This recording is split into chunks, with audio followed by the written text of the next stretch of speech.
He was born into a world of magic, but he didn't have any magical skills of his own. So he decided he was going to become the strongest magician by taking out every monster in the dungeon with his sword. The story starts with this dude named Will, living in a world where magic is like the holy grail. But damn, my man got the short end of the stick because he ain't got no magical talent. Still, they enroll his ass in one of the fancy ass academies. But the problem is, how the hell is a dude with zero magic gonna make it in a university like this? He decides to tackle this problem by perfecting his skills with the sword and heads off to high-level dungeons, regularly scraping with giant beasts shooting magic spells at him, which he dodges and uses his incredible speed and skills with his sword to utterly stunt on the monster and slice it in half with a single slash. That was just a warm-up, though, as he realizes he's gotta handle a bunch more of these creatures if he wants to make it out of that dungeon alive. But that ain't no biggie for him because he's done it plenty of times before. The next morning, he drags his tired ass to class, where a professor named Edward teaching them about the basics of alchemy and how to produce sulfur, which helps in the creation of explosives. Edward notices Will nodding off in the back, so he calls his name, but unaware, Will keeps snoring till Edward shouts his damn name. Will jumps up all surprised and shit. Edward calls him to the front and tells him to show the class what they just learned. Ain't no escape for Will. He gotta step up in front of everybody and demonstrate. Edward tells him it's super easy, and all he's gotta do is produce some flames and sulfur will be created. Will's hands are shaking as he pulls out his wand and starts chanting the spell for flames, but to his disappointment, not even a damn spark comes out of that wand. The whole class starts laughing at him like he's some kind of stand-up comedian. But the teacher shuts them up real quick. Edward looks at Will with disgust, wondering how the hell a theory genius like him can flop so hard in practical magic. And he wonders how Will even got selected for this academy. Then out of nowhere, this fiery-haired dude named Shin whips out his wand, all confident-like, and aims it at the stuff on the desk. He busts out his flame magic, straight up torching everything and creating sulfur, while poor Will hides behind the fire like a scaredy cat. Edward tells Shin not to do any shit like that without permission, as he immediately creates a huge crystal of sulfur with his magic spell. He starts preaching about how magic is the most important thing in this world, and how mages are straight up heroes. According to him, if you want to survive at this academy, you need to be damn good at magic, and fools who have no idea how to control magic should simply leave the academy. After class, Shin and his crew walk over to Will, trying to embarrass the dude. They say he can only handle weak-ass dungeon monsters. But then Will's childhood friend Kali steps in like a boss, telling Shin to back off, as he's much nicer than him and his group. Shin gets a little flustered but brushes it off, talking about how kindness and hard work won't mean shit without magic. Then he bounces with his goons. Will and Kali start walking together, and she tells him not to stress too much, but Will's used to this bullying crap, as he looks up at the sky and says it looks beautiful. Turns out a few years back, humans were trapped in darkness, scared of some evil spirits casting shadows all over the damn world. But luckily, 5 badass mages known as the Maja Vander stepped up and fought those evil spirits. They kicked their asses and freed the humans, showing them what the real sky looked like. These mages were known as the Maja Vander, and that title now passes down to the most powerful mages of this world. Will remembers a promise he made to his childhood friend Elfaria, who used to read him storybooks about the Maja Vander, and they made a pact with each other that they'd become the Maja Vander one day. Elfaria kept her end of the bargain, as she had crazy talent and rose up the ranks quickly,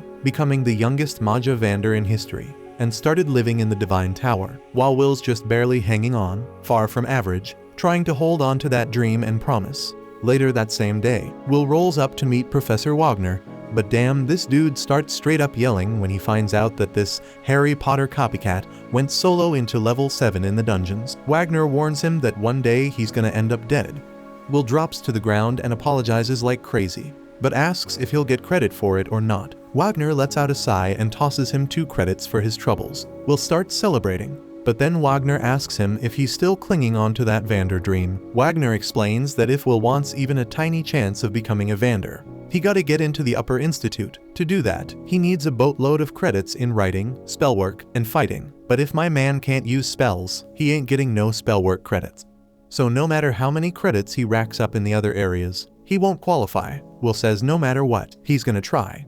So Wagner tells him he gotta graduate first, but as far as he knows, Will needs 4 more credits by the end of the week. This news shocks the hell out of Will, and he starts hunting down monsters that can give him those 4 credits. Wagner mentions this monster called Baskerville on the 6th floor that ain't been defeated yet. Will gets all hyped up and hugs his teacher, but little does he know, Shin overhears the whole thing and decides to hit up the dungeons himself. He wants to kill that monster before Will does so he can boot him out of the academy for lacking credits. Later that evening, Will enters the damn cave with his sidekick Kiki, telling her to use her nose to sniff out the monster. But Kiki ain't feeling it because the last time when Will fought a Baskerville, she got straight up roasted by its breath. On the other side, Shin and his crew step into the 6th floor, all determined to find that beast before Will does, so he gets kicked out. One of his lackeys with some pink feminist hair asks if it's a good idea for just 3 mages to venture in, but Shin shoots him a mean look, claiming he's one of the best mages in the class and can handle it. He's walking with a bunch of racist angry thoughts in his head and tells his crew to use their scan magic to track down the beast's location. When suddenly, this massive beast pops up and straight up decks the spiky-haired dude so hard, he becomes a freaking pancake on the wall. Shin's in disbelief, frozen in place, while the feminist starts shrieking like a banshee out of sheer terror. Will hears the screams and springs into action, hauling ass towards the noise because he's worried someone's getting messed up. He turns a corner and spots Shin on the ground, blasting fire at the monster. But this creature ain't phased one bit. Will recognizes it as the evil sentinel, a super tough monster worth 10 credit scores. He wonders what the hell it's doing in this dungeon level. He realizes that Shin's magic ain't jack against this beast. It just brushes off those flame blasts and keeps coming for the scared shitless boy. Will considers helping him out, but then he remembers all the times this jerk mocked him for no reason. That makes him want to shut his eyes and pretend he didn't see a thing. But then he thinks about Alferia, who always said he was the kindest person she knew. She even gave him a pair of glasses as a gift. That reminder brings him back to his true self, and he puts on the glasses just as the monster raises its weapon to finish off that cocky brat once and for all. Will blocks the monster's attack just in time, pushing it away and saving Shin's sorry ass. Meanwhile, back at the academy, Edward barges into Wagner's room and demands that he send his familiar straight into the dungeons. Turns out, Shin and his lackey snuck into the 6th floor without permission. Wagner realizes what's going down but tells Edward not to sweat it, because Will's on that same floor too. Back in the damn dungeon, Will keeps going head to head with the monster, blocking its attacks, dodging like a boss, and slicing off a finger with a swift slash to its arm. The monster gets all pissed off and tries to strike back, but Will's moving through the air like a freaking eagle, dodging that shit. Finally, the monster manages to land a hit on Will, but my man blocks it with his sword. He gets blasted back, and the monster starts chucking rocks at him, but Will slices right through them like it's nothing. He's jumping all around that monster, landing on its back and straight up stabbing it through the neck. The monster starts flailing around while Shin's jaw is on the damn floor witnessing Will's skills. Meanwhile, back at the academy, Edward is also losing his mind seeing this. While Wagner says Will is an outcast because he ain't got magic, but his strength is superhuman for a mage. Dude's tough as hell like a dwarf, and his brain's so damn sharp. He can learn an attack pattern just by glancing at someone. They watch as Will chops off the monster's arm like it's nothing, then casually strolls over to this giant-ass sword on the ground. Will effortlessly picks up that beast of a blade, and Wagner tells Edward that in a world full of magic and wizards, Will's the only damn warrior. The monster shoots an energy beam from its mouth, but Will blocks it with the giant sword, then slashes the hell out of that monster, slicing it up into tiny pieces that drop to the ground lifeless. Will walks over and helps Shin up, and the dude's still in shock. Edward's mind is blown, and he's yelling at Wagner, saying a person without magic can never surpass a magician. Then he storms out of the room all pissed off.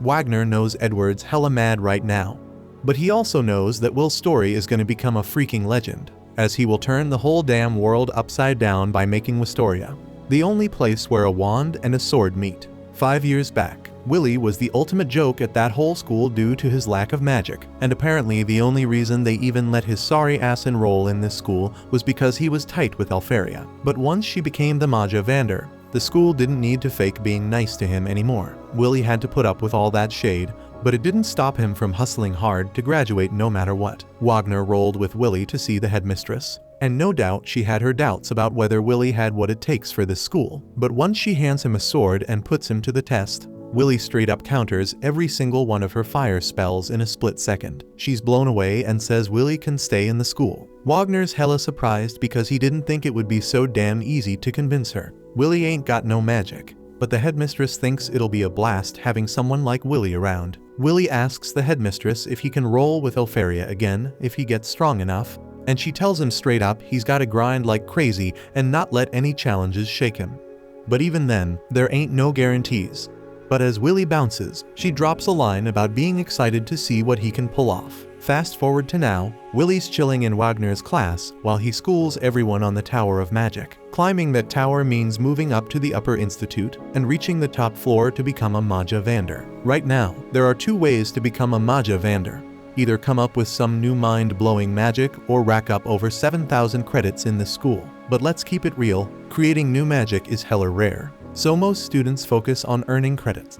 But since this is a remedial class, everyone in here is on the verge of flunking out, especially Willy. Once the classes wrap up, Kali links up with Willy and asks how he's holding up because Wagner's remedial classes are notorious for being strict as hell. Willy agrees that Wagner don't play around, but honestly, he's grateful that Wagner even bothers with remedial classes because most professors wouldn't give a damn. As they turn the corner, they catch some commotion going down, so they eavesdrop and hear Shin's crew giving him mad props for taking down the evil sentinel.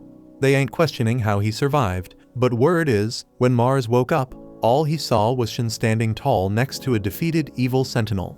That means Shin must have straight up whooped its ass. Everybody is thinking Shin's the bomb for taking down that mega powerful evil sentinel. But deep down, Shin knows he's fronting because it was actually Willy who wrecked that monster. Just when Shin spots Willy strolling by, he takes that as a personal insult. So he marches up to Willy and starts throwing hands, trying to start a fight all over again. But now it's way harder for Shin to see Willy as some weakling because he knows Willy could straight up knock him out with one hit. But he's just choosing not to. Shin lets go of Willy's jacket and leaves, not saying a damn word. Once Shin's gone, Kali asks Willy what the hell went down between them, because something definitely went down. At the same damn time, Edward busts into Headmistress Cauldron's office like he owns the place, demanding that Willy get expelled pronto. Cauldron asks why Edward suddenly wants to expel Willy out of the blue. He is already in his 6th and final year at the academy, so they can't just boot him for no reason. Edward trying to argue that Willy can't stay in this school because he is a warrior, not a mage, and he ain't having no one without magic trying to outshine the mages.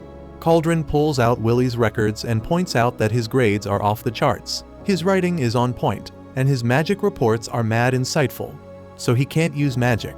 But he the damn definition of a perfect student. If Willy's dream is to become a Maja Vander, Cauldron believes he could excel in any damn profession he chooses. It is the Academy's duty to produce smart-ass folks for the fated day. But Edward is saying Willy's ambition to become a Maja Vander is the problem, and Cauldron feeling him on that, so she comes up with a plan. She tells Edward to personally test Willy, and if Willy can't pass Edward's test, then he is free to kick him out if he wants. Edward asks if Cauldron is sure she wanna leave Willy's fate in the hands of his #1 hater, and Cauldron says she's fine with it since it won't make a difference. If anything, she thinks it gonna be more entertaining to have the Dark Viper mage himself test Willy. Meanwhile, Willy getting ready for his next class and asks Kali to help him pop open his locker. She happily does that, and he apologizes for always making her do it because he ain't got no magic skills.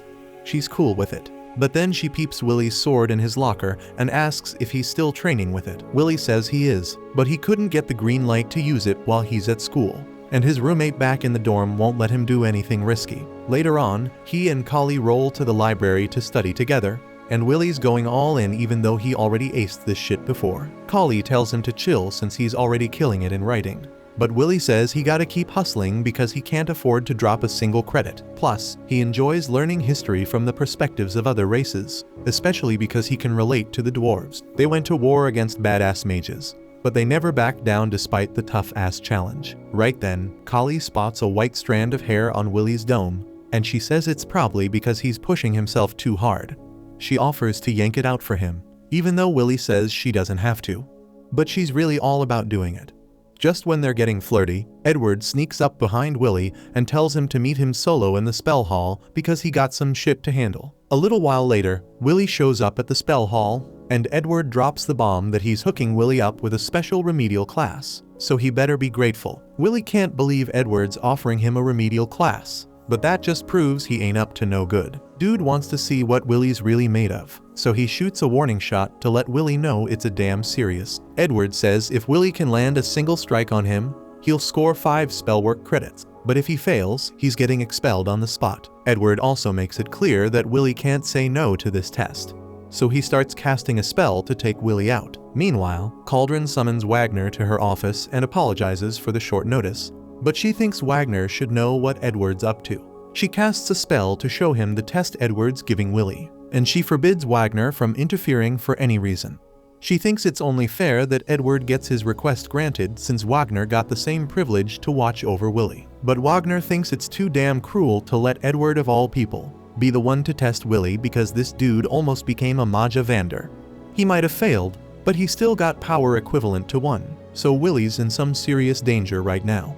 So far, Willy's been dodging Edward's spells, but Edward's only been using weak-ass black magic, so Willy can't believe the insane power Edward's showing. Willy gotta find a way to fight back, so he tries sneaking up behind Edward and landing a kick, but Edward easily blocks it with a shield spell. That shield is too damn strong for Willy to break without a weapon, and Edward calls him hopeless for thinking a kick could penetrate a magic shield. Then Edward straight up blasts him away, and Willy starts to worry that there might be no way for him to win. Edward's just too damn strong for him right now. Edward tells Willy he'll limit himself to 2 spells, 1 for attacking with fire and 1 for defending against Willy's weak-ass moves. But even with just 1 attack spell, someone who's a master at that shit can outshine someone who's learned 1,000. At the same damn time, Edward's casting his fire spell, and Willy knows he's screwed if he gets hit with that. So he starts hauling ass, trying to run away. But Edward still manages to blast him, no matter what. And you can tell Edward's enjoying this shit because he's got that smirk like he's conducting a symphony with Willy's screams. Willy eventually falls to the ground, realizing he can't beat Edward like this. But if he had his sword, at least he could hold his ground against Edward. Outside the spell hall, Collie's been stashing her stuff in her locker, and she's hella worried about Willy because Edward asking him to come alone for remedial classes can't be a good sign. Out of nowhere, Kiki comes running in all covered in Willy's blood, desperately trying to get to his sword in his locker. So Collie realizes some real messed up shit went down with Willy, and she pops open his locker so they can grab his sword and go help him out. As Willy's lying on the ground, Edward's strolling over to him, talking about how Willy ain't never gonna be a Maja Vander if he can't top him right here. Magic always reigns supreme, even back when dwarves were at war with the mages, fighting against an army of 10,000 dwarves. But just 1 mage was enough to wipe them all out. The sword ain't never gonna compare to the wand, but even with the odds stacked against him, Willy still wanna be a Maja Vander, and he'll do whatever it takes to make it happen. Edward can't understand why Willy goes to such extremes, so he asks if Willy has some noble-ass goal he's trying to achieve. So Willy tells him it's because he wanna be by the side of the girl he loves, but Edward thinks that's a dumb-ass reason. It might sound stupid to Edward, but Willy made a promise to Alferia, and he gonna do whatever it takes to watch the sunset with her. Right then, Collie shows up at the spell hall and tosses Willy's sword to him, and now that he is finally armed, Willy is able to counter Edward's fire spell. Edward all shocked that Willy managed to cut through his spell, but he realizes it's because Willy's sword is some special shit. Still, he is hell-bent on proving that Willy ain't no match for a mage. Willy is scared shitless of Edward's flames, and if he had a choice, he would have bounced from this fight long ago. But facing Edward is the only way for Willy to move forward. So he charges at Edward, dodging all his attacks, and now that he is close enough, he slices through Edward's barrier and scratches his cheek. Edward gotta admit that Willy passed the damn test, so he gives him his 5 credits and walks off. Willy collapses on the ground from exhaustion, and Collie runs up to congratulate him on his win, but he straight up passes out. Cauldron praised Willy's performance, and the analyzer Wagner said his strategy of diving into the attack to close the distance and attack from the blind spot was straight up brilliant. And what's even more impressive is that his sword strike was strong enough to break through Edward's shield. So maybe Willy has what it takes to be a Maja Vander after all. Willy starts reminiscing about the time Alferia took off for the tower. Before she left, he promised her he'd climb that tower one day, even if he couldn't use magic. He swore he'd find a way to be with her, and when he did they'd watch the sunset together. He made her that promise, and she replied with teary eyes and a smile, saying she'd always wait for him. Then she left, and Willy couldn't hold back his tears. He tells Professor Wagner, who's standing behind him, that this is gonna be the last time he cries like that. Next thing we know, we see Willy hustling, delivering newspapers in the city to make ends meet. He bumps into a dude named Donnan who gives him some encouragement, saying he'll catch Willy at Gina's spot tomorrow. Willy keeps moving and almost trips on some stairs, but he manages to keep his balance and uses his op skills to save the newspapers from falling, except for one. He grabs that stray newspaper and starts reading it, only to find out that Alfaria did create 12 new types of magic spells. He thinks to himself that she's putting in that work, and it motivates him to do the same. Then he notices that Alfaria's placed an order with the academy. The scene switches to his dorm room where he asks Rosti if he can whip up a magic item for him. Rosti's wondering why he's in such a rush. While Willy changing his clothes, he tells him that Alfaria's put in an order, and he's gonna skip classes to head into the labyrinth and gather ice cores from the Frostwalkers.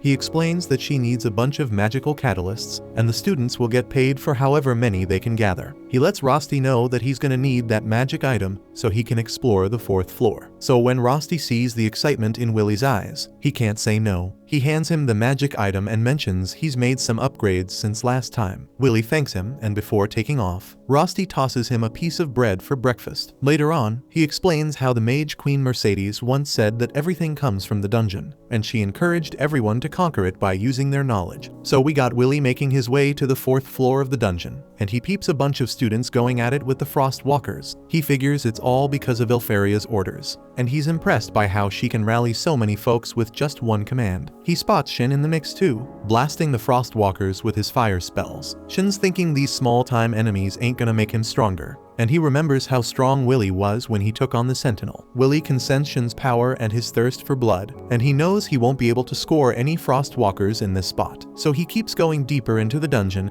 and comes across some monsters attacking a female student. He swoops in and takes them out in a flash, so quick the girl can't even process what went down. She finally notices Willy and realizes what she saw wasn't magic, it was some badass swordplay. Willy checks if she's alright, and she nervously says she's good. She thanks him for saving her, and he introduces himself. The girl introduces herself as Iris Churchill, a 4th-year student. Then the scene switches to Professor Wagner teaching a class at the academy, and we see a bunch of students skipping out because of Alfaria's orders. He tells the students that in this world, creating new magic is such a huge accomplishment that it lets the creator advance to the tower without any conditions. He explains that new magic often gets named after its creator, like the spell Dax Darbicans named after the ancient mage Darbicans. He tells the students that if they can create new magic, they'll leave their mark in history. The students think it sounds easy, but they know it ain't that simple. Rose brings up the news they read earlier about Alfaria creating 12 new spells, saying it must be mind-blowing. The professor says it's an unprecedented achievement that nobody else has done, and Alfaria might just be the greatest mage in the history of the damn world because of it. The whole class starts wondering if this means ice magic is the top dog now, and they start thinking about joining the ice faction. Kali thinks Willy's childhood friend is amazing,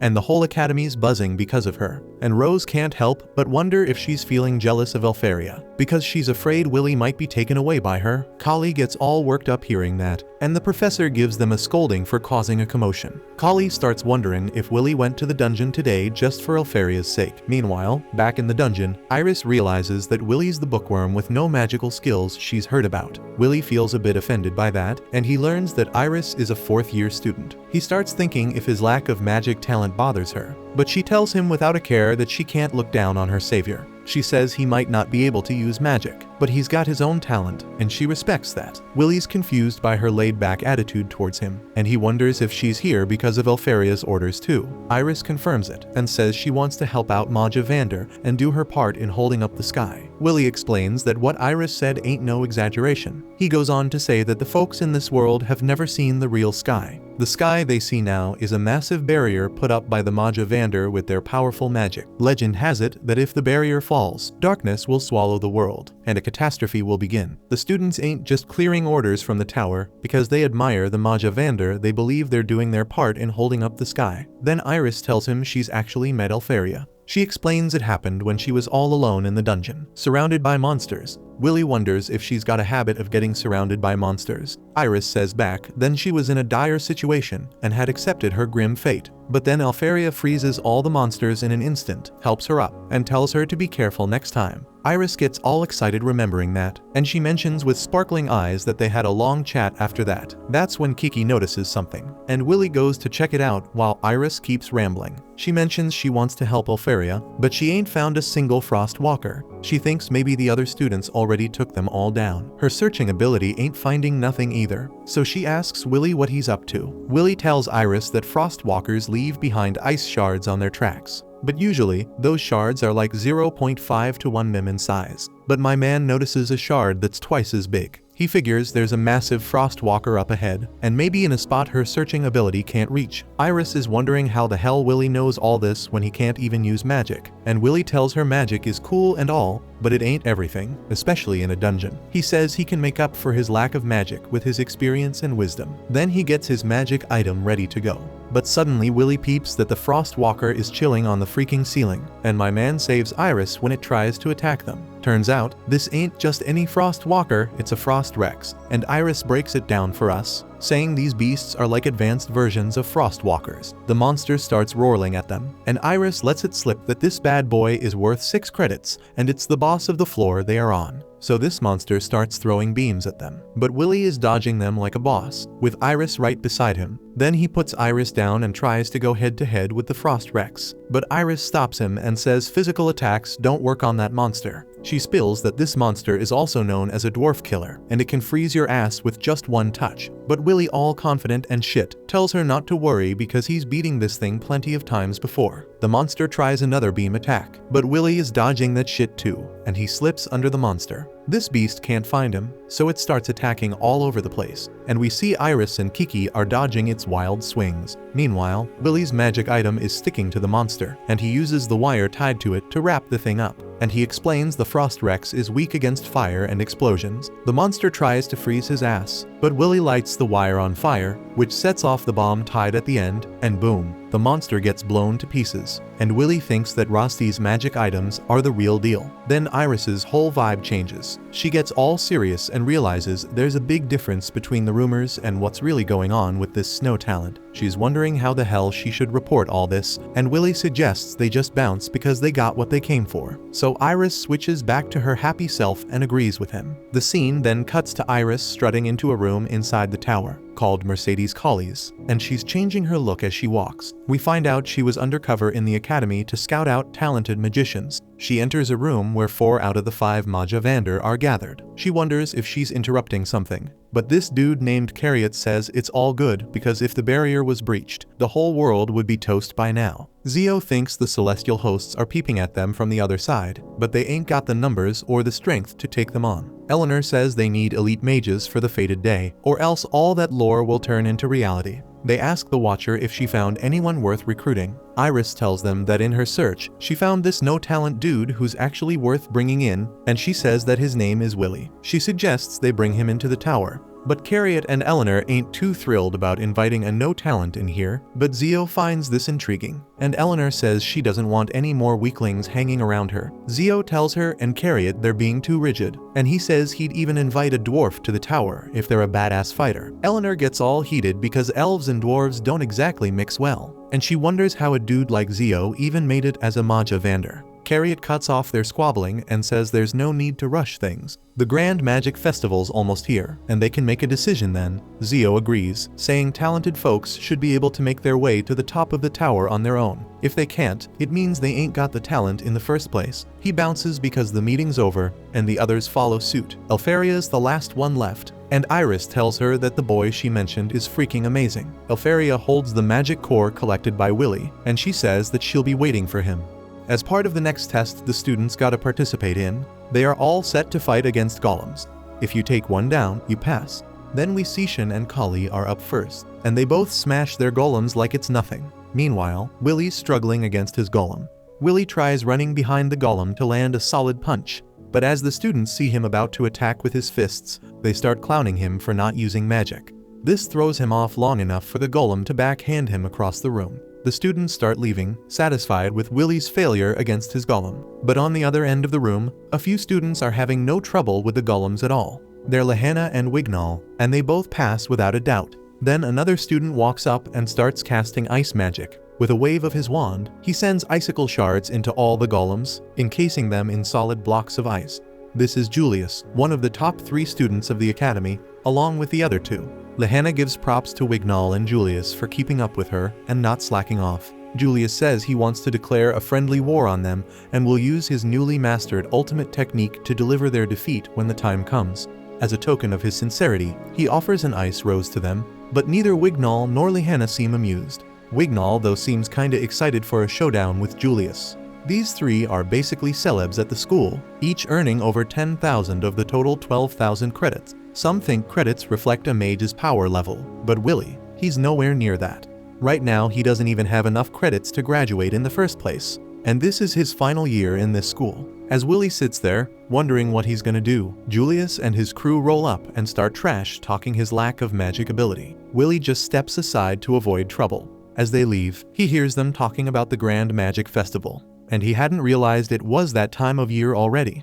Later that day during lunch, Kali rolls up to Willy and tells him his only shot at becoming a Maja Vander is to get noticed at the Magic Festival. Just trying to graduate based on his praxis and writing ain't gonna cut it. And there have been cases of students who got scouted without even having the 7,000 credits needed to graduate.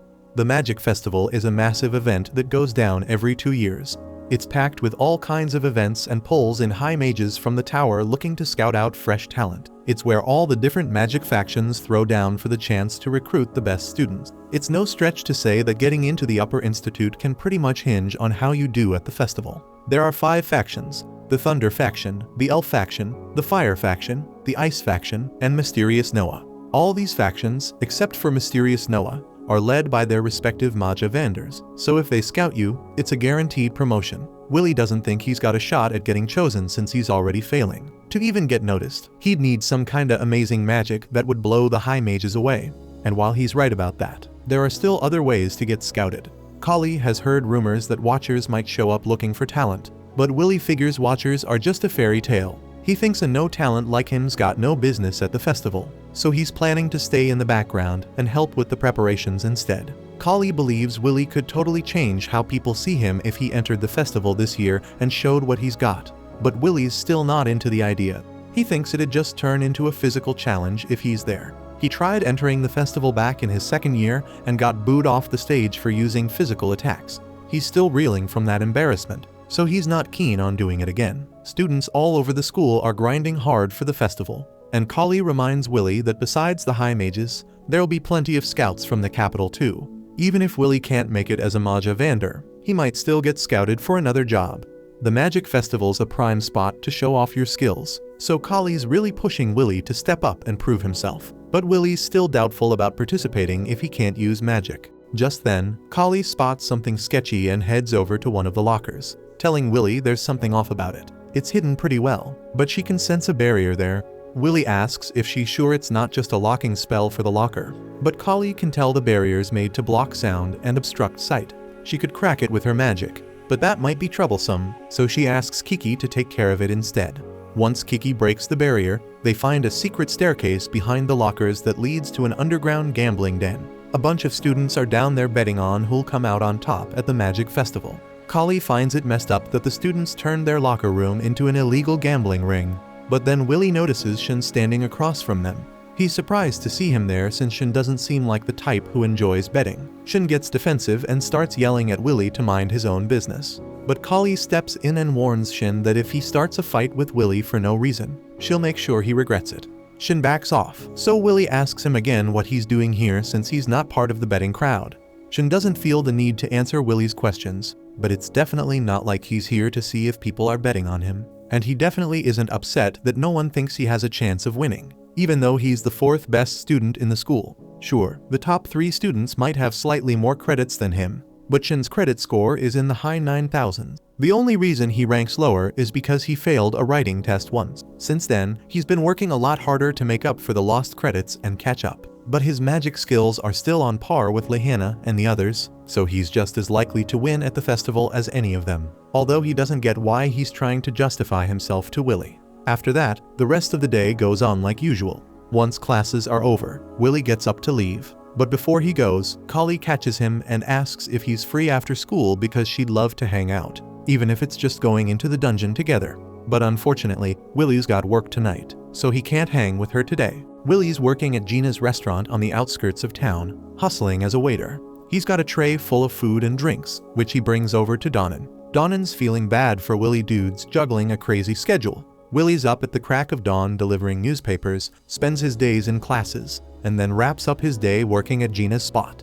It's a tough life, but Willie's got no choice.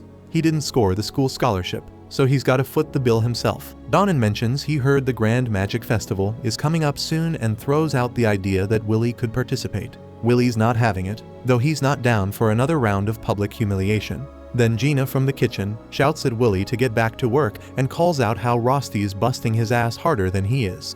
Rosty's also working as a waiter tonight, but he's only doing it as a favor for Willie. It's a madhouse tonight since one of Gina's workers bailed, and all that extra work is gonna pile up on Willie unless Gina hires someone else soon. When the dinner rush dies down, Willie and Rosty are elbow deep in dishes.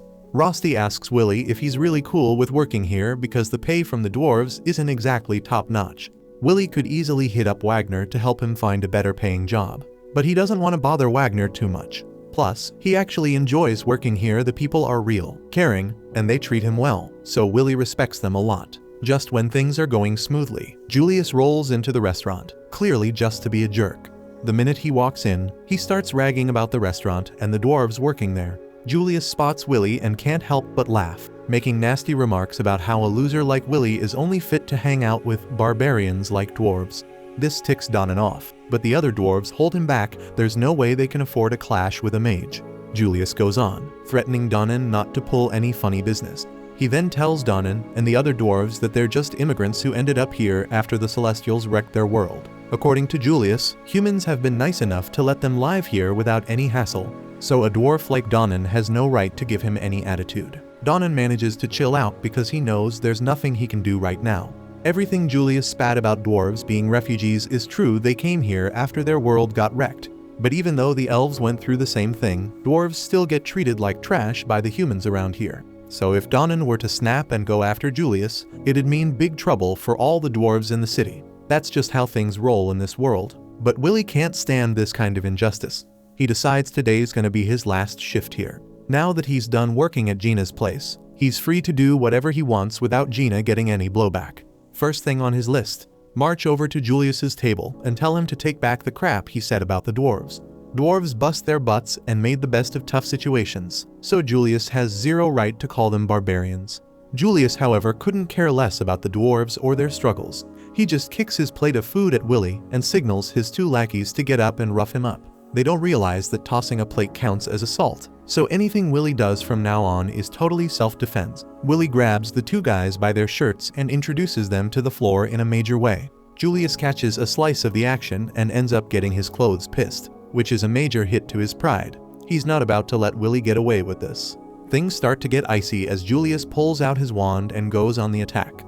Willie has to dodge Julius's ice spells, but without his sword and trapped in a tight space, Julius eventually corners him with ice and pins him to the wall. Julius strides up, ready to freeze Willie solid, while Rosty's on edge, almost ready to jump in and save him. But Julius wants to see Willie beg for his life before he makes his move. Willie's eyes, though, show no fear, so Julius decides to switch things up. Instead of freezing Willie here, he's gonna save the humiliation for the Magic Festival. He wants to make Willie look bad in front of the whole school. Willie agrees to face off with Julius at the festival, and Julius throws down the gauntlet. If he wins, Willie's out of school for good. But if Willie wins, he wants an apology from Julius for dissing all the dwarves. The day of the Grand Magic Festival finally arrives, and you can feel the buzz in the air. Everyone's hyped to see what these students are capable of. The Fire Faction Scout is on edge, telling his crew to keep an eye out for a rising star because you never know who might have what it takes to become a Maja Vander. The first big showdown is the dragon races, and Kali is absolutely killing it, leading the pack like it's nothing. But it's not just the race that's got people talking. The crowd is glued to the action, and there's a bunch of recruiters here, too, both from the tower and beyond, all hungry to snag the top talent the school has to offer. Kali takes the win in record time, as expected, and next up is Crown Attack, and it looks like Shin's getting in on the action. He's feeling pretty good, especially since Kali personally asked him to join her team. Finally, she's seen how awesome he is and wants to team up. No more dealing with that scrub, Willie. But just as Shin steps into the training room, he's floored to find Willie there too. Kali quickly clears things up, explaining that she needs both Shin and Willie on her team, because Willie's credit score is so pathetically low that they need Shin's high score just to qualify for Crown Attack. Willie, trying to be nice, apologizes for dragging Shin into his mess, but Shin isn't buying it. Why should he help Willie? And why is Willie even trying to jump into a high-level event like Crown Attack all of a sudden? While Shin's tearing into Willie, he notices that Willie isn't even paying attention to him. Instead, Willie's got his eyes locked on Julius, totally ignoring Shin's rant. Kali steps in, explaining that something went down between Julius and Willie, making Willie determined to compete in Crown Attack no matter what. This only fuels Shin's anger. How dare Willie ignore him after making him feel like such a loser in the dungeon. As the next event is about to kick off, the commentator Mike introduces himself, alongside his co-commentator Edward. Now, Mike isn't thrilled about it because Edward's basically the most hated professor on campus, strict, scary, and just downright intimidating. Honestly, Mike's half convinced Edward might take him out before the festival's over. But hey, the show must go on. So Mike gets the crowd hyped for the main event of the day, the Crown Attack. Then a spell is cast over the stadium, transforming it into an epic battle map. There's a volcano zone, a marshland zone, a badlands zone, a grassland zone, and a wood zone. Unlike the other events, the Crown Attack is a team showdown, with squads of 3 competing against each other. All the teams start on the outer edge of the field, fighting their way to the central stadium. In the middle of the stadium sits a giant crown, and the first team to grab it wins. But don't think it's that easy. The entire field is rigged with traps of every kind. Teams can take the shortest path to the stadium, but they can also mess with the other teams along the way. So this is going to be the most intense battle royale of the festival. Edward chimes in, reminding everyone that the event was designed as a practical test of how well teams can handle a dungeon raid together. But let's be real, nobody's here for teamwork. They're all here to see the top students go head to head. And if by chance there were an illegal gambling ring at the school, which of course there totally isn't, Wignall's team would be the top bet.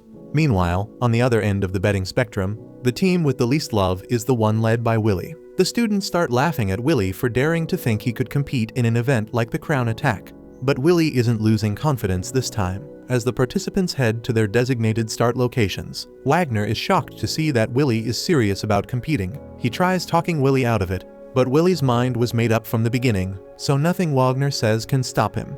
Willie apologizes for not listening to Wagner, but even if it makes him the laughingstock of the school, this is one competition he's determined to win, no matter what. Willie then walks away, and Wagner accepts that there's no talking Willie out of this. He reminds Willie that he was warned about the risk involved, so if things go south, Willie has no one to blame but himself. With all the students in position, the Crown Attack event officially begins.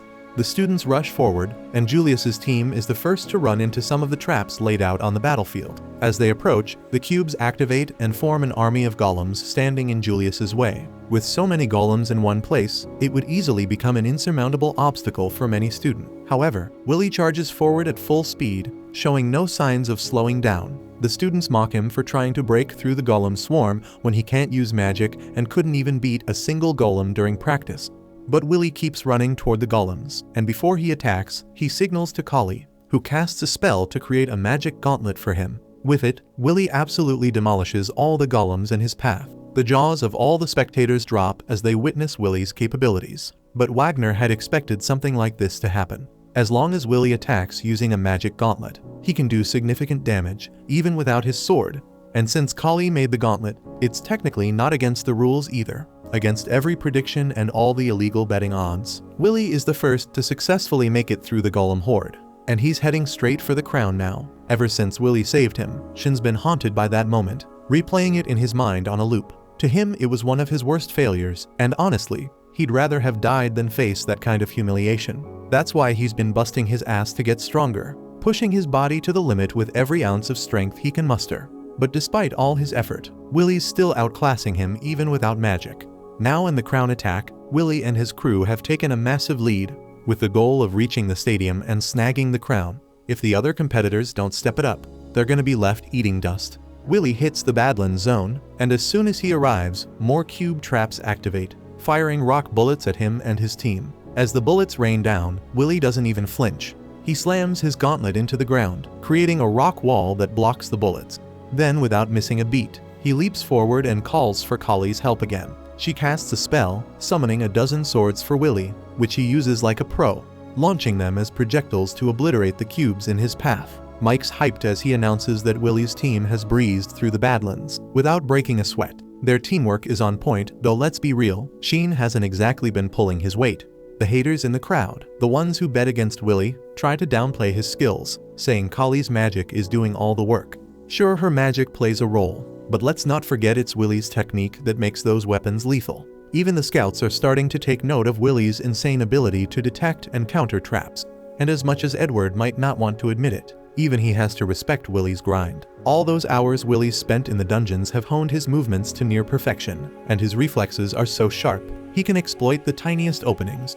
Meanwhile, one of the other teams, too caught up in their hate for Willy, ends up falling right into a flower trap and gets eaten alive.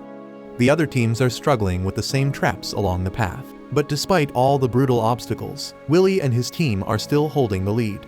The tournament events are causing a huge stir at the stadium, so much so that even Julius, who's not even nearby, can hear the commotion. Curious, he asks his teammates for an update on the event's progress. They quickly cast a detect spell to check on the competition. Turns out, Willy is way out in front with a massive lead. Julius's team knows they need to act fast, or Julius might actually lose.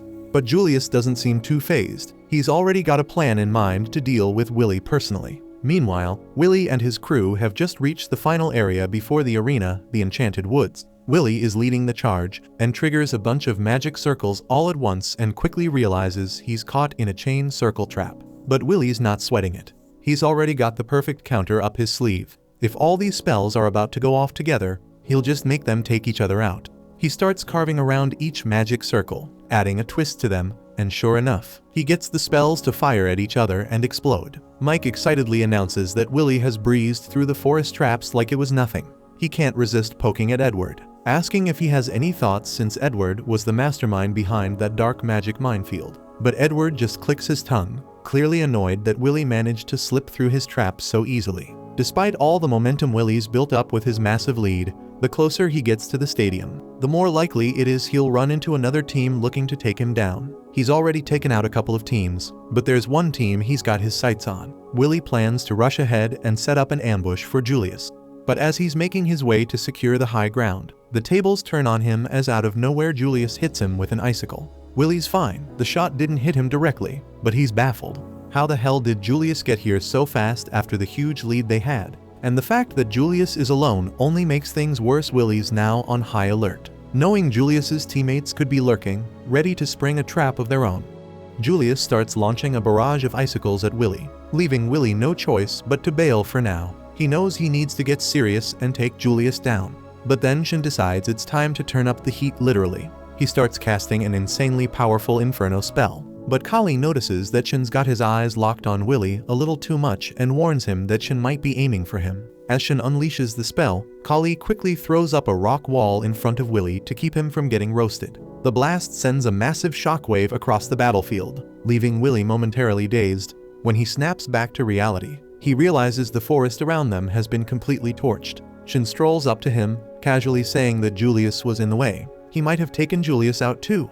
But Kali's sure Shin fired that spell with one target in mind, killing Willy. Kali demands to know what Shin thinks he's doing, but Shin feels totally justified. He played along with Kali's request and joined their team just so Willy could enter the event.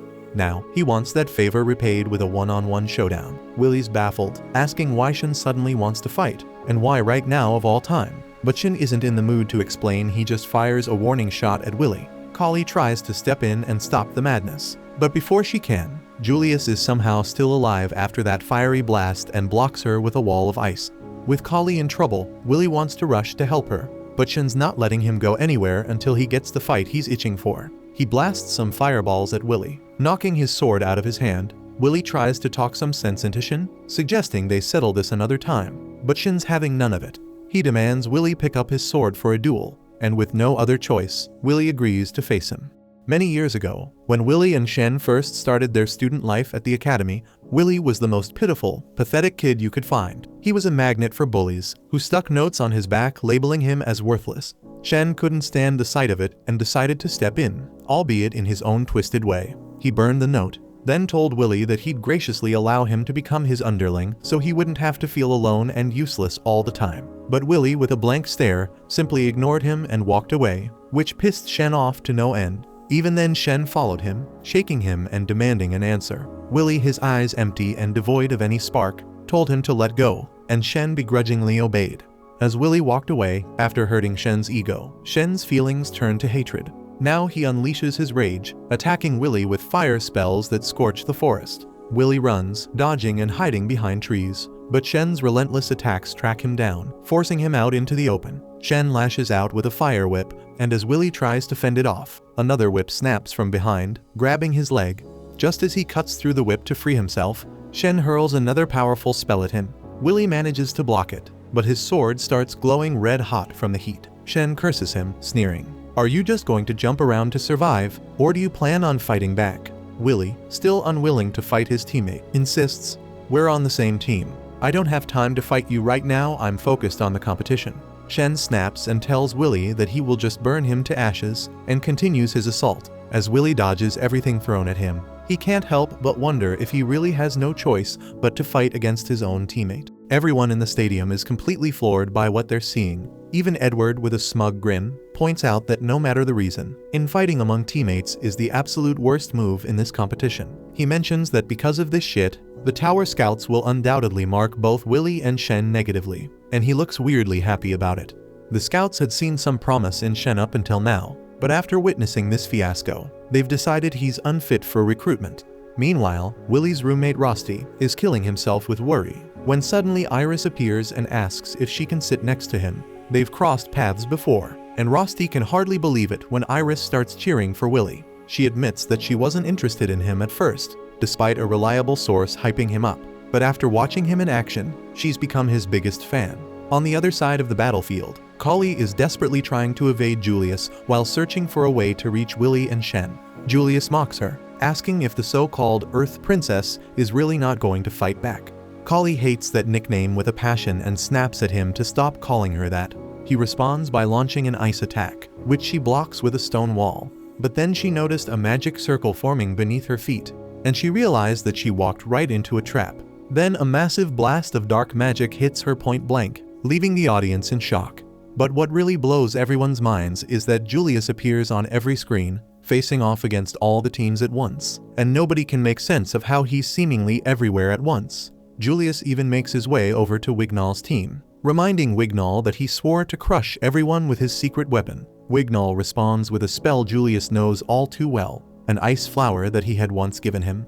As the flower distracts Julius, a magic circle forms beneath him, and suddenly, he's swallowed up by a tornado. But then it's revealed that this Julius was nothing more than a clone, crafted from ice and magic stones, which is obliterated by Wignall's attack. Everyone is in awe of Wignall's performance, but Philvis, one of the leaders of the elf faction, isn't impressed. To her, Wignall is just average, barely meeting their standards. She turns to her partner Lefia and asks to return to their base, complaining that as an introvert, the festival's lively atmosphere feels like a slow, painful poison. Lefia, however, refuses, reminding her that they must watch the entire festival and report back to their master, the elf Maja Vander. Meanwhile, the audience is buzzing, unsure who will take the win now. They thought that Willy's team would win it, but Shen's sabotage has thrown everything into chaos. Willy's classmates are baffled by Shen's actions, and even Willy himself can't figure out why the redhead is so obsessed with him. He recalls the days when everyone bullied him, disrupting his work just for laughs.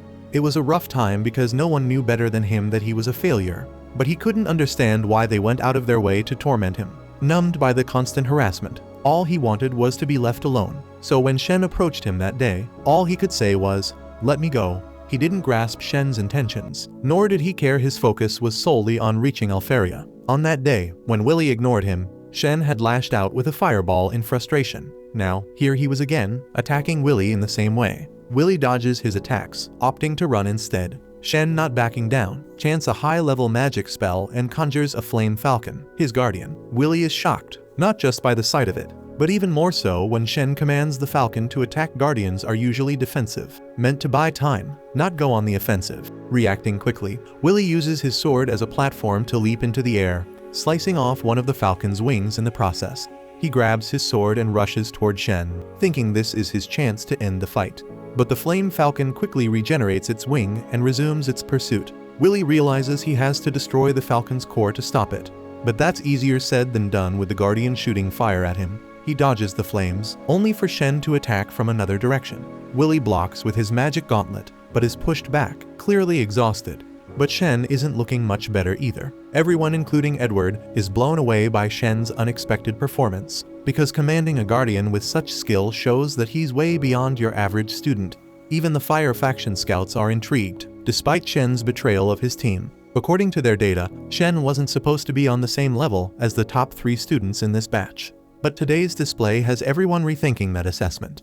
The scout leader is convinced that something must have pushed Shen to break through his limits, and he decides to report this to Flame Maja Vander immediately. On the battlefield, Willy is down on his knees, realizing just how much stronger Shen has become. Shen taunts him, asking if this is really all he's got, reminding him that he was much stronger when he fought the giant monster. Willy, desperate to understand, asks why Shen is doing all this. They have no reason to fight each other. Shen snaps and demands how Willy can say that after everything that's happened between them. He accuses Willy of having no anger, no hatred, even after all the bullying he's endured over the years. Willy admits that he's angry and that he does hate Shen, but he insists that right now, their priority should be defeating Julius.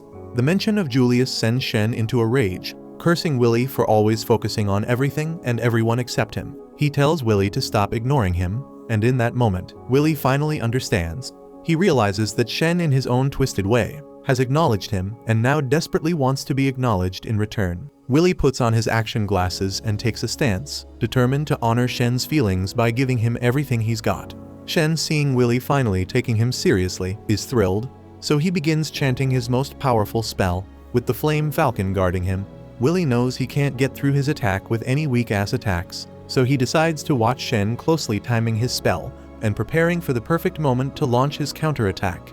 But suddenly Shen unleashes his guardian to attack as he shoots a barrage of fireballs that light up the battlefield. Willy's eyes widen at the sheer scale of the attack, but he quickly zeroes in on the path of the fireballs.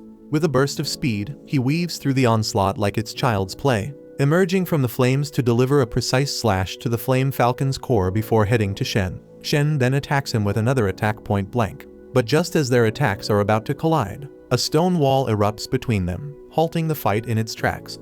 Willy smacks right into the wall, and Shen, caught off guard, stumbles back as Kali steps onto the scene and demands they stop fighting. Her clothes in tatters from her battle with Julius, and she proudly announces that she kicked Julius' ass. But then he pulled a vanishing act. Shen, caught off guard, stammers something about decency, blushing as he scolds Kali for her disheveled appearance. She isn't having any of it, calling him a misogynistic pig for judging her by her clothes and reminding him that the whole mess is his fault for starting the fight in the first place.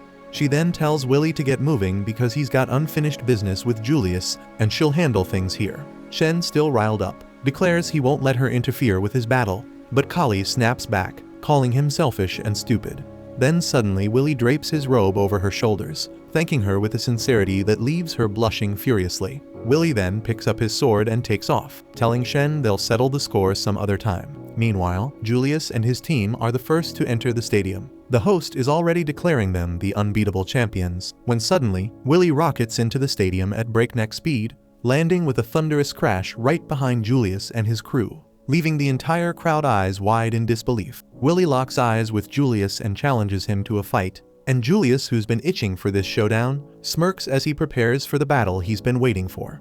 The scene then shifts to Alferia lounging in her room at the top of the tower when a woman named Sarissa storms in to talk to her. Sarissa quickly notices that Alferia is actually dozing off and doesn't hesitate to wake her up with a smack to the head, and tells her to act with a dignity befitting her status, and points out that Alferia is always either napping or daydreaming at the bottom of the tower. Then, with a groggy irritation, Alferia asks Sarissa what she wants.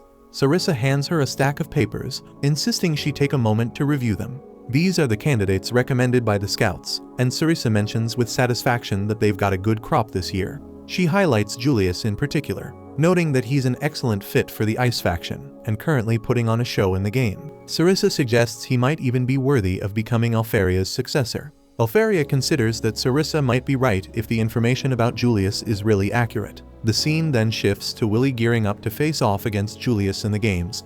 Mike, the ever-enthusiastic announcer that Willy is up against all 3 members of Squad 9, and Julius, with a smug grin, expresses his relief that Willy showed up on time. He admits he was worried he'd win by default, then adds with a smirk that it wouldn't have been as satisfying if he couldn't crush him with some public humiliation. Willy, not backing down, tells Julius he's not planning on losing until he makes him apologize to Donnan and the others. But Julius with a sneer dismisses Willy as all talk and no action, saying he's nothing more than a rat. Then, with a flourish, Julius starts showing off his ice magic, creating a thick mist that quickly envelops the arena. Willy, on high alert, tries to sense the magical presence of the others through the smokescreen. He wonders if they're planning to launch spells at him and quickly realizes they're moving around him, likely attempting to encircle him. Then suddenly an ice spell strikes Willy from behind, but Willy narrowly dodges it. Knowing he can't stay in one place, he begins to move, managing to evade 2 more similar ice attacks. Believing he has now pinpointed their locations, Willy attempts to strike at Julius, but just as he makes his move, he's blindsided by yet another ice attack from an unexpected direction. Willy is caught off guard by the sudden turn of events, and Julius, with a smug grin, reveals that neither he nor his team has moved an inch. The realization hits Willy like a ton of bricks. What he's been tracking were mere clones, and the entire arena is left in shock as 5 versions of Julius stand before them. Willy briefly wonders if it's some kind of illusion, but quickly realizes it's not. Julius then explains with a wicked laugh that his clones aren't just for show, they can explode. And then boom, the clone closest to Willy explodes, and while Willy manages to shield himself from the worst of the blast, he finds himself trapped in a block of ice. Even Edward is stunned by the sight of 4 identical Juliuses, and he's taken aback when he realizes the spell being used. Wagner then identifies the spell as one of Elfaria's secret creations, part of a legendary serial magic known as Elglace Frost. Wagner goes on to explain that Elfaria's genius lies in the 12 original spells she crafted, each one a masterpiece in its own right, and Julius is wielding one of these spells called Ars Weiss. Willy recognizes the spell immediately. It's one that creates living sculptures, perfect replicas of the caster. Willy is in disbelief and demands to know how Julius could possibly use the same magic as Elfaria. Julius just laughs, arrogance dripping from every word as he claims it's all thanks to his immense talent. He boasts about mastering the spell on his own, and while it might be just the first in the series, he brags that he's already reached the level of a Maja Vander. With a sneer, he dismisses Elfaria as nothing special, even going so far as to declare that one day he'll strip her of everything she has. Willy's anger flares at this insult, and he shatters the ice imprisoning him and charges straight at Julius. So Julius and his clones respond with a barrage of ice boulders, but Willy cuts through them with ease. As Julius continues to cast spells, he boasts that he can move his clones at will and even have them cast spells independently. Julius's teammates then confidently remark that Willy is bound to lose if he stays put, and with that Julius halts his direct attacks and uses his clones as anchors to trap Willy within a magical barrier. Willy tries to break free of the barrier, slashing at it desperately, but the barrier holds firm, leaving him trapped. Julius then, with a smug, explains that it's easy to hunt down a wild animal when it's on a rampage, and he then hurls a massive ice boulder at Willy, declaring that this will end the fight. The crowd in the arena is stunned by the display of power, and Mike announces that Julius has won the battle without even moving from his spot. Even Edward is in awe and comments that this level of control is the ideal for all mages, so he finally understands why Julius has over 10,000 credits. Julius then grabs his wand and uses it like a mic, and he tells the scouts that he has mastered Elfaria's spell on his own. Then he boldly declares that he will be Elfaria's successor, leaving the students in amazement. They murmur that no one can defeat him if he can wield the magic of a Maja Vander. But Iris sees through the act, and she points out that Julius has cleverly exploited Willy's monstrous strength and agility to make himself look good. She acknowledges his cunning, but Rosti says that he'll look ridiculous if he loses now. And then, against all odds, Willy shatters the ice boulder, and Julius is left speechless. Willy casually thanks Julius for the ice spell, saying it helped cool his head. He even admits that he tends to get worked up when it comes to Elfaria, but Julius gets irritated to hear him babbling, and he declares that he's going to put Willy down for good this time. So Julius and his clones launch another attack, but Willy deftly dodges their spells and takes out Julius's teammates in one swift move. Edward, recognizing the tactic, realizes this is the same technique Willy used against him. The crowd erupts in excitement, sensing a major upset. As Julius's ice clones begin to crumble, confusion spreads through the audience. Willy calmly explains that Julius had been relying on his friends to help control the clones, and that's the only reason he could wield Elfaria's spell for even a short time. And he adds that Julius is nowhere near Elfaria's level. Meanwhile, back at the tower, Elfaria, watching from afar, considers that Julius might indeed have the potential to be her successor if the reports are accurate. But she quietly muses that what she truly desires by her side is a sword, not a successor. Willie then points out that Julius's Ars Weiss isn't all it's cracked up to be. He explains that unlike autonomous guardians, Ars Weiss is entirely controlled by the caster, and without his teammates, Julius wouldn't have been able to keep those clones in check. Julius, enraged at being lectured by someone he considers a no-talent who can't even use magic, retaliates by launching roses at Willie. Willie easily slices through them, but Julius makes the roses explode. Willie shields himself from the blast, and Julius, not missing a beat, conjures up 4 more clones. And they bombard Willie with magic from all sides, but Willie either dodges or counters every attack. Julius admits that he's not yet skilled enough to control 4 clones simultaneously without the help of his teammates, and he knows that the spell will drain him quickly. But he remains confident that Willie will never figure out which of the clones is the real one since they all look identical. Laughing at the thought of Willie being helpless against his spell, Julius is caught off guard when Willie charges straight at him. Panicked Julius hastily erects an ice wall to block the attack, but Willie shatters it effortlessly with his sword, sending a shard of ice flying into Julius. Julius is stunned and demands to know how Willie figured out which one was the real him. So Willie calmly explains that the average body temperature of Ars Weiss's clones is the exact opposite of the caster's, around -36 or 37 degrees Celsius, and sometimes even lower depending on the precision of the spell. If the caster isn't fully in control of the clones, the cold seeps out of them, much like frost walkers, ice crystals from around their feet. Realizing that Willie is right, Julius watches in disbelief as all his clones crumble to pieces. Confusion and anger swirl within him as he wonders how someone like Willie could possibly know more about this spell than he does. So Willie, with a hint of nostalgia, reveals that it's because Alfaria is his childhood friend. He shares that both he and Alfaria were abandoned and grew up in the same orphanage, and because of this, he knows her magic inside out and even admires it, though he's never been able to reach her level. Then we see Alfaria call down to Willie from the tower, reassuring him that their memories and his hard work will never go in vain. Back on the ground, Willie faces Julius and calmly tells him that he knows all the strengths and weaknesses of Alfaria's magic. Julius snaps and angrily declares that he's not about to let a no-talent like Willie mock the magic of a Maja Vander. With fury in his eyes, he attacks Willie with an ice spell, but Willie effortlessly slices right through it. He then compliments Julius, sarcastically noting how amazing it is that no other mage has ever managed to replicate Alfaria's magic before. But then Willie drops the bombshell. Ars Weiss, the spell Julius is so proud of, was created by Alfaria when she was just 2 years old. This revelation hits Julius like a knife in his ass, but Willie continues anyway and tells him that the spell isn't perfect and can be easily countered. He adds that bragging about mastering such a spell makes Julius nothing more than the proverbial naked king. Julius is now in disbelief that he had been so proud of mastering a spell created by a 2-year-old girl, and feels the sting of humiliation. The realization that he's no better than an infant enrages him, and in his fury, he conjures 8 clones of himself, and then he boasts that Willie shouldn't underestimate him, as he can do much more than just create a few clones. So he is determined to overwhelm Willie with sheer numbers, and he casts a barrage of ice spells at once. But Willie remains unfazed and casually mentions that when he was a kid, he used to get bullied by 10 of Elfie's clones, making Julius's efforts look like child's play. Julius is enraged and launches his attack, but Willie dodges every spell with ease and takes down one of his clones. Julius desperately commands his remaining clones to stop Willie, so he can flee, but it's no use. Willie methodically destroys every last clone, as their attacks prove useless as he blocks or dodges them all. With the clones defeated, Willie strides toward Julius and delivers a powerful punch to his face.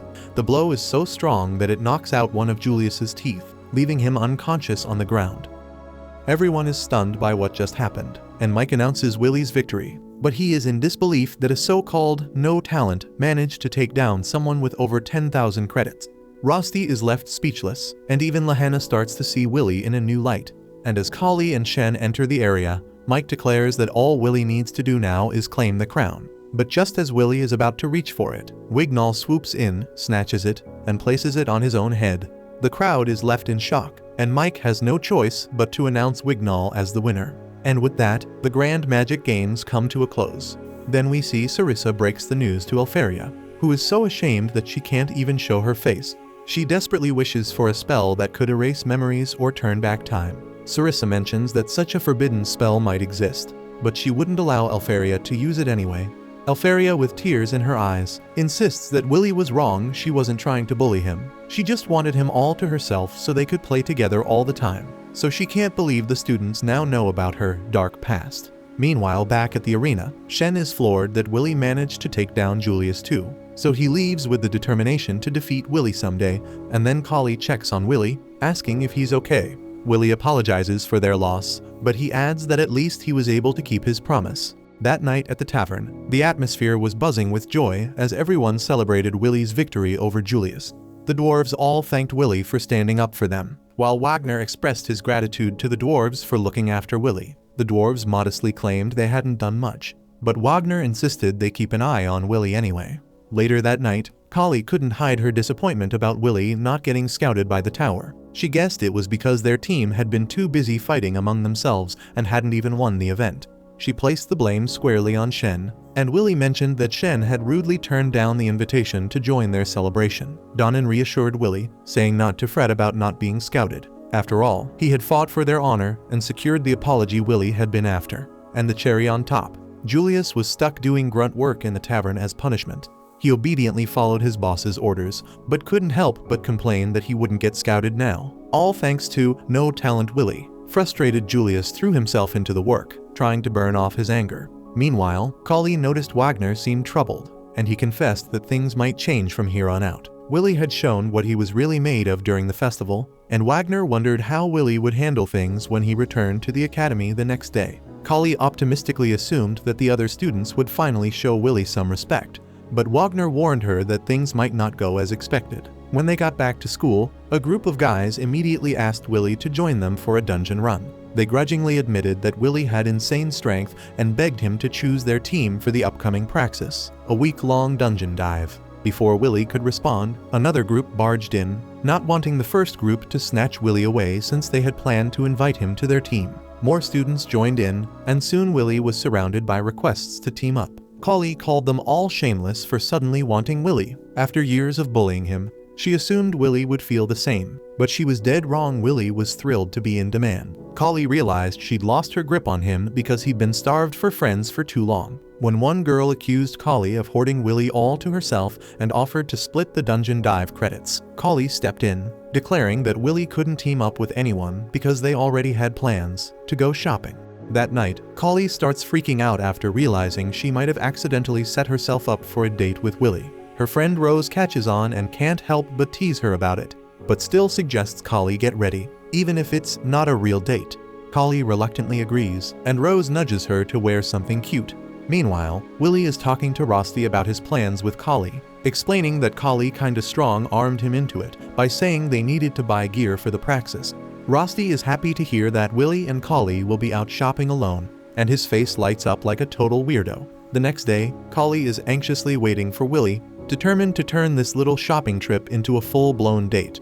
Her breath catches when she sees Willy, and he immediately compliments her new look, saying she's got his heart racing, which sends Kali into a bit of a panic. Just as things start to feel right, they're both caught off guard when Rosti suddenly shows up, apologizing for being late. He introduces himself to Kali, and Willy explains that Rosti insisted on tagging along. Kali is horrified at this sudden twist, while Rosti just smirks, clearly enjoying her discomfort. From that point on, Rosti seems dead set on getting in between Kali and Willy anytime she tries to talk to him. Eventually, Willy notices something's up and asks what's bothering Kali. She bluntly tells him that the way he and Rosti are all buddy-buddy is kind of weird. Willy just laughs it off, saying Rosti is a great guy who likes to stick close to his friends. Rosti, ever the troublemaker, brings over drinks, but conveniently doesn't get one for himself, planning to share with Willy. Kali isn't having any of that nonsense and offers to share hers instead. Things start getting tense, and Rosti suggests that Willy go on ahead to get his sword fixed. Kali agrees, adding that the dwarves wouldn't be thrilled to see mages like them at their forge. Clueless to the tension, Willy shrugs and heads off to the forge. As soon as he's out of sight, Kali cuts to the chase, demanding to know why Rosti won't just leave Willy alone for 5 minutes. Rosti doesn't back down and declares that he cares about Willy more than anyone else in the world. The two end up going head-to-head, bickering over who's actually closer to Willy. Back with Willy, he finally starts to wonder if his friends might actually hate each other. Just then, out of nowhere, Lahanna swoops in to talk to him. Lahanna, also known as Miss Perfect, is someone who stands way above the crowd, and a complete opposite of Willy in every sense. Willy's a bit puzzled, wondering what she could possibly want, but Lahanna simply tells him to follow her. He trails behind her all the way to some mysterious house, where he finds a group of the academy's top students gathered. It's the final term of their last year, which means it's time for the all-student praxis, and Lahanna drops the bombshell that she wants to form a party with the 5 of them. Julius and Shen look like they've just seen a ghost and can't fathom why Lahanna would invite Willy of all people. Willy knows all too well that these two probably hate him the most. Seeing his terrified face, Lahanna mistakes it for hesitation and assumes he's turning down her offer, confirming to Willy that she's a bit of an airhead. Not one to be ignored, Shen furiously charges over to confront Willy. But before he can make a scene, Wignall flexes his powerful magic and completely changes their surroundings. He snidely points out that mages are far from the barbaric nature of the dwarves, which shuts Shen up real quick. Wignall's magic is no ordinary trick, it's illusion magic, a rare form that conjures up fantastical landscapes, a skill only the elves possess.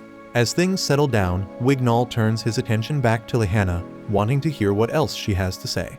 Lahanna then explains that her goal is simple, to form a party for the dungeon dive. She wants to team up with the 4 strongest mages and the one person who stood out the most at the festival. She believes Willy has something they lack, something that could give them an edge in the dungeon. Julius immediately disagrees, arguing that Willy can't use search magic and would just slow them down. Shen, having recently been in a party with Willy, is quick to say he doesn't want to go through that mess again. Wignall chimes in, pointing out that Julius and Shen are just bitter about losing to Willy, but Willy still feels insulted. Wignall spells out what they refuse to see. Willy has the brute strength of a dwarf and the agility of a beast. Sure, his fighting style might not be elegant, but his sword still managed to beat both of their wands. Julius isn't having it and snaps back that Wignall is still trailing behind Lahanna in credits. Wignall takes this as even more reason to respect Lahanna's judgment if she sees potential in Willy. Then he's willing to respect this so-called no talent. That's more than can be said for the 2 other guys, which of course gets them even more riled up. Lahanna then drops her real reason. She wants to harness all their power to rise up the tower as the top student. She craves fame, honor, and a brighter future. Although she got scouted at the festival and secured a guaranteed placement after graduation, that's not nearly enough for her. In her family, members tend to die young, and to prevent their downfall, Lahanna needs to produce extraordinary results. Simply climbing the tower isn't sufficient. She has to become a Maja of Vander. Confident that everyone has their own ambitions, Lahanna proposes a deal. Drop a coin in a cup if they agree to her plan. Wignall doesn't hesitate, there's no way any other team could achieve better results. Julius, desperate for more credits, reluctantly agrees, and Shen throws in his coin too, leaving Willy as the last holdout. Later that night, Willy returns to his worried friends. They had gone looking for him at the forge, but he was nowhere to be found. Looking unusually serious, Willy tells them that he has decided to join Lahanna's party for the practice dungeon dive. The next day, Wagner explains that the practice run will kick off in 10 days. Floors 7 through 10 of the dungeon, which were previously off-limits, are going to be unlocked. This means students will get to face off against level 5 enemies and other high-credit monsters. It's the one chance for students to rack up over 1,000 credits in a single go. So yeah, it's a pretty big deal. But the real jackpot, if they manage to take down any of the floor keepers, they'll earn a massive amount of credits. In theory, they might even secure all their praxis credits in one fell swoop. Edward jumps in with a reality check, warning that there's also a very real chance they could lose their lives. Just last year, 4 students were eaten by monsters. He reminds everyone that playing the hero is a terrible idea, and that reckless behavior is strictly forbidden, even though professors will be stationed nearby. That hasn't stopped fatalities before. As the students head into the dungeon, Lahanna makes it a point to tell Kali she was never invited. Kali shrugs it off, declaring that if Willy's going, she's going too. Rosti couldn't make it, but Willy is glad that Rosti at least geared him up with a load of magical items. The praxis is about to kick off, and students are informed that there are base camps on each floor. They're told that if the lower levels become too dangerous, they should hightail it to safety immediately. With that, the praxis officially begins, and Willy puts on his battle goggles, ready for action. Meanwhile, deeper in the dungeon, someone is given a secret mission to retrieve something. Another figure is there too, and with cold efficiency, this person gruesomely removes a person's head from their body. The scene then cuts to one of Carriot's subordinates informing him that the date for the all-student praxis has been decided. Carriot, annoyed, tells him there's no need to bother him with every minor detail, and grumbles that he doesn't like being the representative of the Vanders, even temporarily. However, the subordinate Logwell insists there is no other Vander better suited for the role. Carriot then asks if their king still hasn't returned, and learns that he hasn't. so he thinks this is not good, as the barrier is already on the verge of disappearing. Back at the dungeon, everyone rushes in as the all-student practice begins. Willy is determined to make his mark and reach Elferia. Then, at Lehana's request, Wignall uses his wind magic to propel their party forward, and they descend to the next floor. But Wignall cushions their descent with a gentle burst of wind magic. They attempt to move ahead, but encounter an entire swarm of crimson ants, so Willy thinks it's his time to shine, knowing that mages are weakest in close-range combat. But just as he prepares to act, Wignall stops him, asking if he knows what Lehana's family is known for. At that moment, Lehana charges at the monsters with lightning-fast speed, swiftly taking them all out using her lightning magic. And after she finished the ants, Wignall explains that the Wenzaus is a family of knights, and Lehana is a rare type of mage who specializes in close combat magic. Lehana then tells the group it would be troublesome to compete with other parties for credits, so they need to get ahead quickly. Willy then recalls that Professor Wagner once asked him if he knew which magic is the most important in the dungeon. Since Willy didn't know the answer, Wagner had explained that it's search magic, a common spell used to detect enemies and anomalies. For mages who venture into dungeons, it's the most basic and essential spell. Back in the present, we see Willy and the others battling the remaining crimson ants. The others are so quick to take them out that Willy struggles to do anything, and then he realizes he can't locate the enemies in time, and the range of their search spells is wider than his detection skills. So he thinks that at this rate, they'll wipe out all the monsters before he even has a chance to engage. Finally, he manages to defeat one of the monsters, but Wignall then uses his wind magic to wipe out all the remaining creatures in the vicinity. He remarks that Willy is more of a deadweight than he expected, questioning Lehana's decision to invite him to their party and stating that Willy can't even serve as a shield. Lehana defends Willy, saying he simply hasn't had the chance to prove himself yet, but will show his true worth when facing 5 or more enemies. She admits she hopes she is right and mentions that he's probably stronger than he seems, so it's fine if he's a bit of a dead weight right now. Julius then absorbs the magical traces of the defeated monsters into his wand and reminds Lehana that he had warned her that those who can't use search magic will only get in their way. Willy explains that by absorbing these traces, the wand stores a record of the battle, allowing the Academy to verify the monsters killed and calculate the number of credits to award. As the others prepare to leave, Willy lags behind to pick up drop items. Kali asks them to wait, but they dismiss her, saying there's no need to collect worthless items. Willy quickly catches up once he's done and explains that most people don't want to team up with him because he insists on picking up drops, unlike others. Kali asks Willy if he's okay, and he assures her that he is, admitting that he expected something like this to happen from the start. He tells her that he'll try his best to help the team in other ways, but he knows he won't be much use against the tougher monsters they might face deeper in the dungeon. They continue pressing forward, and Willy can't help but think that his teammates are too exceptional, leaving him without any opportunity to prove himself. He realizes that at this rate, he will end up as nothing but a burden. Then, after a few hours, Lehana notes that it's already been a day since the praxis began and suggests they take a break. But Julius is uneasy about resting in the middle of the dungeon and says he'd feel more secure with some protection. So in response, Wignall erects a fiery wall around them. Kali wonders if it's illusion magic, and after touching the flames, Willy confirms that it is, and he notices that the mere sight of the fire is keeping monsters at bay. Lehana then asks Willy to hand out the rations she gave him, so Willy distributes the rations. But when he tries to give Wignall his portion, Wignall stops him from getting closer. He tells Willy to leave his rations on the ground, explaining that he only allows those he deems worthy to touch him.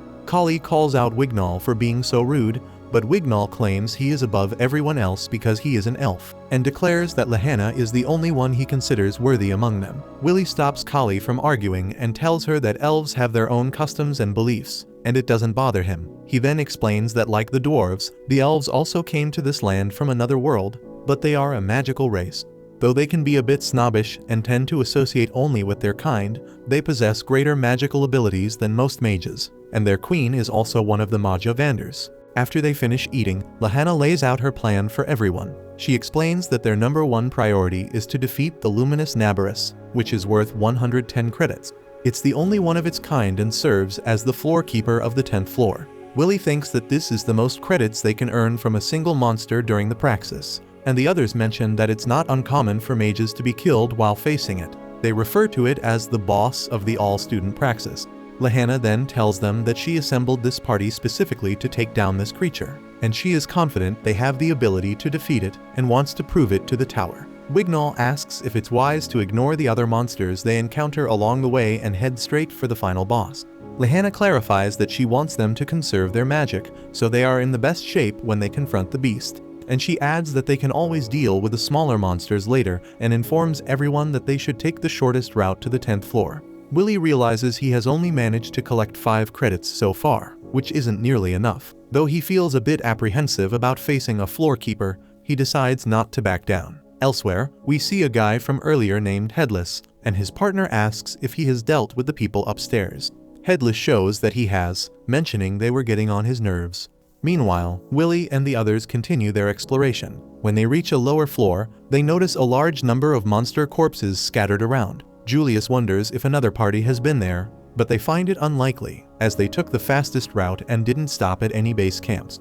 They are certain no other students could have made it there before them, but upon inspecting the corpses, Willy notices there is no sign of magic being used. The monsters appear to have been torn apart by brute force. Lahanna then spots Nabras's room up ahead, and the group proceeds down there. Willy notices that the dungeon is eerily quiet, and they are shocked to find Nabras's corpse already lying in the room. They all use search skills, and they detect faint traces still lingering, and Lahanna observes that the creature was killed just moments ago. Willy then recalls Werkner's words, "Search is powerful, but it's not omnipotent, because it struggles to detect crafty traps, and mages can use magic like hide to counter it, and there are also some monsters that can also evade search altogether." Willy then uses his detection skill to sense if anything is nearby and soon realizes there is a monster above them. So he quickly alerts the group. The monster attacks, and Willy tries to block it, but he can't fully deflect the blow. The creature then strikes Wignall with a single swing, knocking him out cold. The mages attempt to launch a counterattack, but the monster shatters the floor beneath them before they can react. Everyone plunges down, and Willy grabs hold of Wignall to shield him as they fall. Students on the floors above feel the tremors from the impact as Willy and Wignall crash down to the 11th floor. Elsewhere, Julius and Shen find themselves on the same floor and are in disbelief. The 11th floor and beyond are considered danger zones, places only high-level mages are expected to survive. Lahanna and Kali have also ended up on the 11th floor, but in a different area. Lahanna notes that the structure of the labyrinth and the power of the monsters is entirely different from this point onward. Kali then notices that Lahanna is bleeding and expresses concern, but Lahanna brushes it off, explaining she hit her head on a rock during the fall. She reassures Kali not to worry and insists they need to regroup with the others, as staying alone in this area is too dangerous. Afterward, we see Willy fiercely battling a giant snake monster, battling fiercely, and as he fights, Wignall is lost in a dream about his past. In it, he hears voices taunting him, calling him useless for not even being able to cast an illusion spell, and even Eleanor leaves him, calling him worthless. Wignall then suddenly wakes from the nightmare and notices the corpse of the giant snake lying beside him. Willy is relieved to see him awake, and Wignall shockingly wonders if Willy defeated the monster on his own. Willy then attempts to treat Wignall's injuries, but Wignall pulls away, refusing to let him touch him. Willy calmly tells him that he doesn't care if Wignall hates him or even tries to kill him, but he can't just leave him in this condition. So he pleads with Wignall to at least let him treat his arm. But Wignall insists he can handle it himself, and after Willy hands him the supplies, he begins to bandage his arm. Willy then notices that most of their supplies, including the medical kit, are ruined. He then checks the ground and sees they have 3 sub-weapons left if he includes Rosti's magic items. They also have enough food and water to last 2 days, assuming the others have their own pouches of supplies, but then Willy realizes that under the extreme conditions of the 11th floor, they might only survive for a day at most. So he tells Wignall they need to find Kali and the others as quickly as possible. He then asks if Wignall is strong enough to move around the dungeon, but Wignall reminds him that standard protocol is to wait for rescue if they get stranded. But Willy responds that doing nothing will get them killed and insists that help won't arrive in time, especially since the monster they just faced is still lurking around the 10th floor.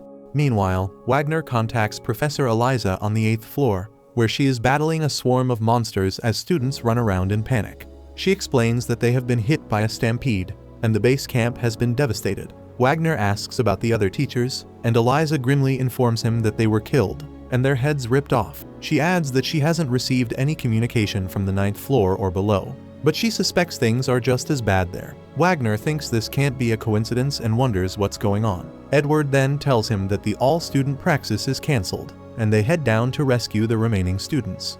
Meanwhile, on the 11th floor, Willy and Wignall are wandering through the labyrinth. Wignall repeatedly uses his search magic to look for enemies, so Willy advises him not to overuse the spell, warning that it could drain his magic power. But Wignall refuses to listen. He argues that another ambush could be waiting for them at any moment, and he can't stay calm in this situation. But Willy remains composed and explains that distance is what matters most in search spells, so he suggests Wignall use the spell at 140 mil intervals to detect distant enemies, and he will signal Wignall when to cast it in order to conserve his magic.